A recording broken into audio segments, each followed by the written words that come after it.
15 বছরে তৃণমূলের শাসনে মেলেনি কিছুই, প্রাপ্তি বলতে দুর্নীতি আর বেকারত্ব, উপরি পাওনা রাজনৈতিক সন্ত্রাস আর মমতা বন্দ্যোপাধ্যায়ের মিথ্যা আশ্বাস। পরিবর্তনের জন্য উদ্গ্রীব জনতা, যাদবপুরে বইছে গেরুয়া ঝড়। এখানে বিজেপি প্রার্থী সর্বরী মুখার্জি। কি বলছে জনতা, ঘুরে দেখলেন আমাদের প্রতিনিধি শ্রেয়া দাস। বিধানসভায় এতদিন তো দেখলাম, নতুন কিছু দেখি, পরিবর্তন হোক দেখি। অনেক নারী নিরাপত্তা নিয়ে কি বলবেন? নারী নিরাপত্তা এখন তো নেই, আর নতুন নতুন সরকার আসুক, কে দেখি কি করতে পারে, কতটা আশা আছে যে কিছু করতে পারবে। এই যে চাকরির সমস্যা, বেকার যুবকদের এই যে চাকরির সমস্যা, এই বিষয়টা কি বলবেন? এই বিষয়টা এ বলার কিছু নেই, চাকরি তো নেই। এটা ওয়েস্ট বেঙ্গলে চাকরি নেই, সবাই তো বিদেশ বাইরে চলে গেছে। নতুন সরকার এসে যদি করতে পারে ভালোই হবে, আনন্দ পাবো। আপনাদের বিধানসভা কোনটা? আমাদের বিধানসভা তো যাদবপুরে। যাদবপুরে কি চাইছেন আপনারা এবারে নির্বাচনে, বা আপনাদের কি কি সমস্যা? আপাতত অটো আসা সত্যি ভালো হওয়ার ভালো লাগছে না, এখন দাঁড়িয়ে থাকতে থাকতে। দিদি কি চাইছেন এবারে বিধানসভায় আপনারা? কি চাইবো আর, ভালো হোক। নিরাপত্তা এইসব নারী নিরাপত্তা চাইছি নারী নিরাপত্তা আসুক, ভালো হোক, এই চাইছি। বাকিটা তো জনগণের হাতে, কি করবে না করবে। এই যে বেকারদের, আমাদের রাজ্যে যে বেকার যুবকদের যে চাকরির সমস্যা, এই বিষয়টা কি হবে? আপনাদের তো ছেলেরা বড় হবে, বাচ্চারা বড় হবে। চাকরির সমস্যা চিরকাল ছিল এমন নয়, এখন হচ্ছে, এটা থাকবে কারণ মানুষ ভাতায় খুশি। আমি এখন 10,000-এর চাকরির বদলে যদি আমি এখন 1500 টাকা 3000 টাকার ভাতায় খুশি থাকি, তাহলে চাকরি কোনোদিনই হবে না, ভাতাই চলবে। মানে 15,000 টাকার বেতন থেকে 1500 টাকা ভাতা মানুষের খুশি হচ্ছে। মানুষ, হ্যাঁ, যেখানে 100 জন যুবকের অন্তত 10 থেকে 15,000 টাকা চাকরি হওয়া উচিত, সেখানে তারা 1500 টাকা ভাতায় খুশি। তারা ভাবছে তাদের সারা জীবন বউ বাচ্চা নিয়ে সংসার চলে যাবে 1500 টাকায়, তো কি হবে? চাকরি কোথা থেকে হবে? ভাতাতেই মানুষ থাকবে। আপনি কোথাকার বাসিন্দা? আমি গড়িয়া, আমার যাদবপুর। হ্যাঁ, যাদবপুর।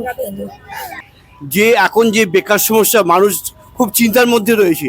যাতে যে সরকারই আসুক না কেন, আমরা চাই যে একটু চাকরি বাকরি, মেয়েদের স্বাধীনতা, সব দিক দিয়েই। তারা হচ্ছে কি যে এত পড়াশোনা করছে, এত এডুকেশন করছে, মা বাবাদের খুবই কষ্টের দিন যাচ্ছে। যাতে এই যে কোনো সরকার আসুক না কেন, এই কর্মসংস্থানটা মাস্ট দরকার।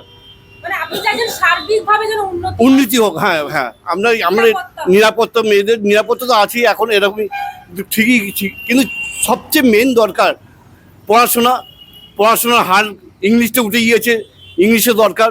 মধ্যবিত্তদের এখন ইংলিশ মিডিয়াম হচ্ছে, যেটা গরিব শ্রেণীরা চান্স পাচ্ছে না, মধ্যে চান্স পাচ্ছে না, ঠিক আছে, যাতে একটু কম টাকা। আপনি চাইছেন সরকারি স্কুলের আরো উন্নতি হোক, আরো বেশি করে সরকারি হ্যাঁ, সরকারি স্কুলও হোক, একটু ইংলিশ মিডিয়ামটাও হোক, মানে সরকারি স্কুলে ইংলিশ আসুক এবং সেই সঙ্গে আরো স্কুল বাড়ুক। হ্যাঁ হ্যাঁ, ওটা দিয়ে কি হবে? আপনি আপনার বেকার হয়ে যাচ্ছেন, আরো বেকার হয়ে যাচ্ছেন। তো আপনি এই যে 1,500 টাকা দিয়ে আপনার কি হবে? আপনি বলুন, আপনি একটা MA পাস করে বসে আছেন, চাকরি পাচ্ছেন না, তাই নয় কি? আপনি একটা যে কোনো চাকরি হলে পারে, আপনার তো একটা সংসার হবে, তো মা বাবা বলুন, যার হোক, আপনার নিজের একটা সেফ সাইড।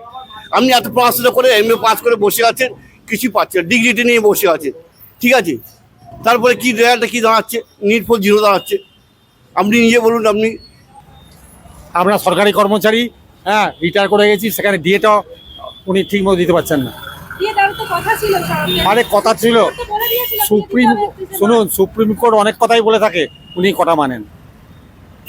আমি রিটায়ার সরকারি কর্মচারী, বড় পোস্টে ছিলাম, অতএব উনি তো কিছুই মানছেন না। जब युवा सशक्त होता है तो राज्य आगे बढ़ता है, और जब राज्य आगे बढ़ता है तो देश का भविष्य उज्जवल होता है।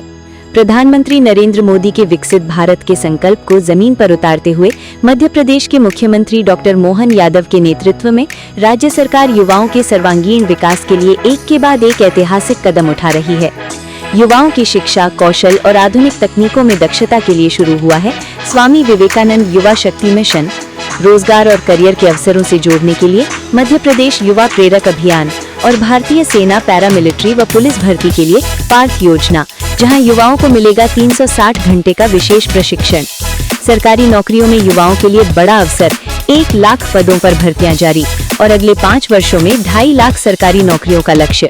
हर साल जारी होगा भर्ती कैलेंडर। भारत सरकार के PLF सर्वे में मध्य प्रदेश ने दर्ज की देश की सबसे कम बेरोजगारी दर। स्वरोजगार को बढ़ावा। डॉक्टर भीमराव अंबेडकर कामधेनु योजना के तहत 25 दुधारू पशुओं की डेयरी के लिए 42 लाख रुपए तक का ऋण। राज्य स्तरीय रोजगार दिवस पर रिकॉर्ड 7 लाख युवाओं को 5,000 करोड़ का स्वरोजगार ऋण। मुख्यमंत्री सीखो कमाओ योजना में 2024 में 20,000 से अधिक युवाओं को 41 करोड़ रुपए का स्टाइपेंड। स्टार्टअप्स को राष्ट्रीय और अंतर्राष्ट्रीय मंचों तक पहुंच, 50,000 से 1,50,000 तक की वित्तीय सहायता। खेलों में भी मध्य प्रदेश आगे, 985 करोड़ से भोपाल में अंतर्राष्ट्रीय स्पोर्ट्स कॉम्प्लेक्स। हर विकास खंड में स्पोर्ट्स कॉम्प्लेक्स, हर जिले में स्टेडियम, 1 डिस्ट्रिक्ट 1 स्पोर्ट्स कॉम्प्लेक्स। शिक्षा में नई दिशा, सरकारी कॉलेजों में कृषि विषय, विश्वविद्यालयों में pilot training course, Ujjain engineering college में IIT satellite campus, AI machine learning coding. भविष्य की शिक्षा आज। ये है नया मध्य प्रदेश, जहां सपना सिर्फ देखा नहीं जाता, पूरा भी किया जाता है।